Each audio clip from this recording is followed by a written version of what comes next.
Your opponents have said that more fair, more equitable, and more efficient than a gasoline tax would be a toll booth, toll roads. The people who drive on the roads pay for what they use with dollars, with cash.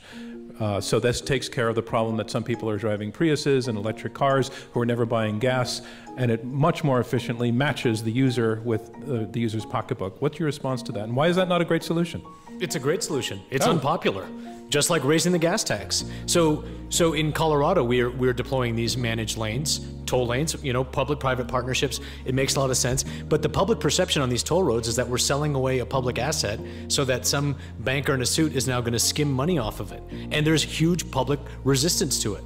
And so I think that, you know, the mileage-based user fee, tolling, I think all of these are in agreement that we need to provide more funding. The problem with the gas tax is just incredibly efficient, and it hasn't been raised in 20 years, and we should just raise it 10 cents the same way it would be if it had been indexed to inflation. Well, first of all, 75% of Americans are against raising the federal gasoline tax. 3 out of 4 Americans. So you've got a pretty big, you know, job of persuading the American people, and I think it's because of the reason that Adrian said, that people don't think the money's being spent very wisely. Now, I agree with you. I think tolling is a really efficient way, and I think it's probably the way of the future for all the reasons, you know, we've talked about earlier. For example, that you're going to have more and more fuel-efficient cars, so gas taxes aren't going to be a very good way of getting the money.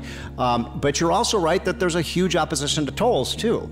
And I think the reason for that, you know more about this, I'll agree. I mean, I'll admit, you know a lot more about this than I do, but I think the reason for that is people feel they're paying for it twice, that they have to pay a federal gasoline tax and then they have to pay a toll on top of it. So if we reduce the federal gasoline tax, right, and people paid a toll, I don't think you'd see quite the same opposition. Maybe I'm wrong.